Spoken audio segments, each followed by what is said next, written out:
welcome to the attractions, and today we're going to be looking at 5 ways to develop emotional intelligence. 5 ways that you can develop emotional intelligence. So you know that developing emotional intelligence implies creating a cluster of innate qualities that can help us to enhance our mental well-being on a daily basis. And this video is going to be giving us 5 simple steps which we can follow besides having to do a professional training, emotional intelligence training, to optimally develop our effective awareness. If you are not aware of what emotional makeup you are made of, then you may not be able to actually understand how it works. Okay, so let's begin. So emotional intelligence, it implies you developing a cluster of innate qualities, like I've said, and then it helps you to enhance your mental well-being. Also, it's going to help you to ensure that you are mentally alert and mentally balanced. So this video is going to give you 5 ways which you can develop your emotional intelligence. The 5 steps in which you can develop your emotional intelligence. The first one is identifying negative emotions.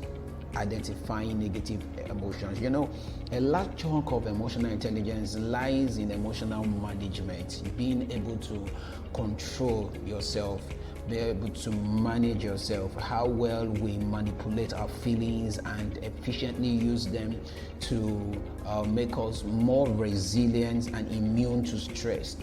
When you are stressed, a lot of things can go wrong. You tend to, have you ever seen people who are stressed? They easily get angry, and most of them are not able to control their emotions when they are stressed. So identifying those negative emotions will help us it will help us go a long way to be more resilient and immune to stress. And then when we can label the emotions that bring us down, we are less likely to get overwhelmed by external adversities and exhaust our mental energy. Wondering where you want to start doing this, you can, or maybe you want to know, okay, how can I begin to identify emotions that are negative? Now first, try to see that you do not react angrily. Do not react angrily when someone offends you with harsh words. When someone offends you with harsh words, try not to react immediately, because in that state you could say something that you may regret later on. And then don't jump into conclusions when you've heard something. Don't jump into conclusion. Someone says things to you, don't jump into conclusion. Try to first of all check up yourself, and when those triggers start coming up, try to pull yourself together. And then when you are in time of distress, you take some moment to see things from the other person's perspective, see things from their own point of view. You know, we all see the world differently. When things happen, try to put yourself in their shoe. When that person that would have talked to you, spoken to you, your boss has said things that emotionally affected you. When you're calm, you're cool, put yourself in their shoe. Try to see it from their own perspective and then draw up your own conclusion. Second thing is self-evaluation. Now, you need to watch yourself, to watch out for yourself, because to develop emotional intelligence, you must learn to assess yourself objectively and look into the actions from a bird's view. The way a bird will see things, you know, their eyes are kind of sideways. So you challenge your thoughts regularly by asking yourself questions like, am I thinking the right way? Ask yourself, are you thinking the right way? Ask yourself questions like, should I have used those words today? But most times when you're calm, you're cool, you're now probably alone, you start thinking, having flashback of the things that would have happened during your day. You had a hectic day. Someone said this, your colleagues, your friends, family members. Now you're in the cool, you're at your cool, and then you start thinking about the things that you have said today, or the things that you have done, what you've thought of today. You start asking yourself such questions like, am I thinking the right way? Should I have used those words? Remember, we said when people say things that make you angry or that hurts you, you shouldn't react immediately. Another thing is that you ask again, how would I have reacted if you were in their place, you were in their shoes, you were in their position? How would you have reacted if you were the one in the opposite direction? And also ask yourself, is there another way of looking into the issue? All right, there are so many ways to address conflict, to resolve issues. So you need to ask yourself these questions, and then, am I on the right track? When you're doing things, you need to constantly ask yourself if you're doing the right thing. You ask people, ask your friends, ask family members, people who mean well for you, to always get feedback from them to know if you are on the right track. And then you find out if your family is happy with you. Your family, your loved ones, if they are happy with you. So self-evaluation, you need to assess yourself. You need to find out how you are doing, if you are growing emotionally, if there are a lot of emotional baggage you are carrying all along. You need to start asking questions. It's high time you begin to drop those things if you want to develop emotional intelligence. Number 3, self-expression. Now, self-expression and emotional intelligence go hand in hand, of which without one we cannot build the other. All right, we can't build the other. So you need emotional intelligence and then self-expression. Why? Because it is the expression that people get to know, that we get to see what is actually going on the inside. And then we have Meyer and Geyer said in 1996 that people who can identify and express their thoughts effectively and in a more socially acceptable way usually are high on emotional intelligence and self-efficacy. So if you can, there are some people that say, I'm very blunt, I go straight to the point, I say what's in my mind. Yes, it's good. Self-expression, expressing it, but remember, as you're expressing those emotions, those feelings, ensure that you are to a very large extent you are able to control your emotions in such that it doesn't send the wrong signal to your listeners or to your audience or to people who are watching you. Self-expression can also mean focusing on stronger and better communication with other people, conveying your thoughts naturally and understandably, attending to a solution with the right communication style. If you can choose the right way to tell others how you feel and why you feel that way, and then you also need to be more solution focused and self-regulated. Express yourself. All right, express yourself in such a way that you inspire people, in such a way that you don't send the wrong signal. So that's number 3. We're talking about 5 steps in which you can develop emotional intelligence. So number 4 is stress management. How do you manage stress when you're stressed? How well do you manage it? And then research has it that people who are with emotional clarity and awareness are better at handling stress other than other people.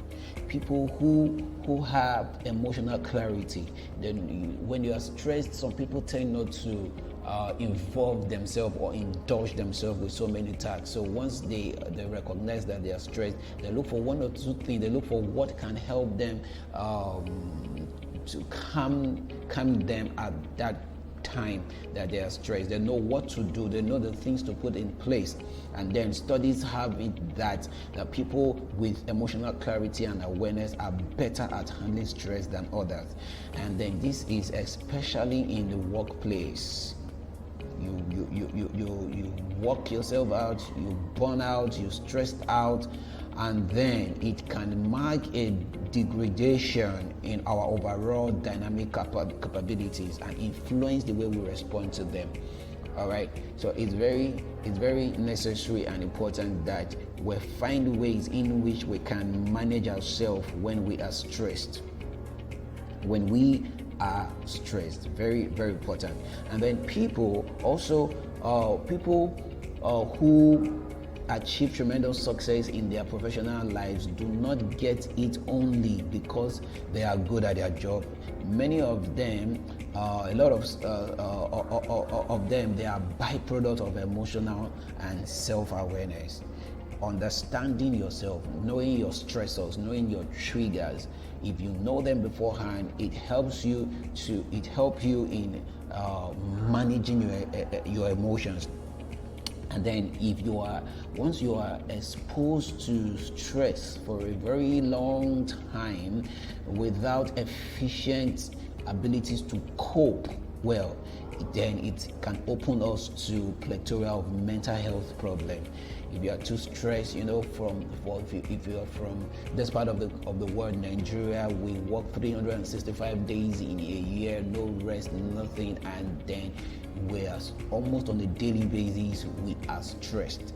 If you are living in Lagos, Nigeria, you leave your house as early as 3:30 in the morning, and then you are not home until about maybe 1 a.m. or 12 a.m. at night, and then you still have to get up again the next morning and the struggle continues just like that. You will be stressed mentally. Okay, so simple stress management techniques like what I'm going to be calling to you now can help you it can make significant difference in dealing hardship without getting drained at all. First, what are the things that you can do? You can just, when you feel stressed, just try and get a cool water, something cold, just splash it on your face, because when you have a stressful encounter, cold temperatures help to reduce anxiety and provide a sense of freshness. So you just splash water, cold water, very cold, chill, just splash it on your face. It brings this kind of freshness to you. Avoid, what people do is, many people, when they are stressed, they look for things that help them calm them down, and some will resort to taking caffeine and then smoking during stressful times. Please, though people resort to these substances more during times of stress, it is best to avoid such stimulants when you feel nervous, so that it doesn't cause harm health-wise, medically, for people whose system will naturally go down in the blink of an eye or easily, whose immune system are not that strong. Then another technique is number 5, is making empathy a daily habit. Making empathy a daily habit. Empathy is the power to see the world with other people's eyes. Seeing the world with others' eyes, the way they see it, you see it from their perspective. Someone said empathy is seeing with the eyes of another, hearing with the ears of another, and also feeling with the feelings of another. Empathy actually begins at home, even at the workplace. We should ensure that we do what we make it a daily habit. Now at home, random acts of kindness like thank you, you drop a thank you note, someone does something great, you appreciate them. Now, a little help of offer or an open heart-to-heart conversation is all that it takes to set foot towards an empathetic life. You You are always there for people. You know how to encourage people, having heart-to-heart conversations. People feel free when they come around you. It shows that you are emotionally matured. At the workplace, you're listening to your colleague without judging or accepting harsh words from someone undergoing stress. You don't judge people easily. You just give a listening ear without having prejudice actions towards them. So all these can help you maintain or develop empathy on a daily basis. All right, so we've come to the end of this video. Please, I'd like you to subscribe to our channel, turn on notification bell, follow us on YouTube, follow us on Facebook, and then Instagram is coming up shortly. On WhatsApp, you can scan the barcode and send us a message, and we'll reply you instantly. We won't waste time. Okay, so whatever it is, contact us, reach out to us, subscribe to our YouTube channel, and then turn on notification bell. Until we come your way again, remain attracted. Bye.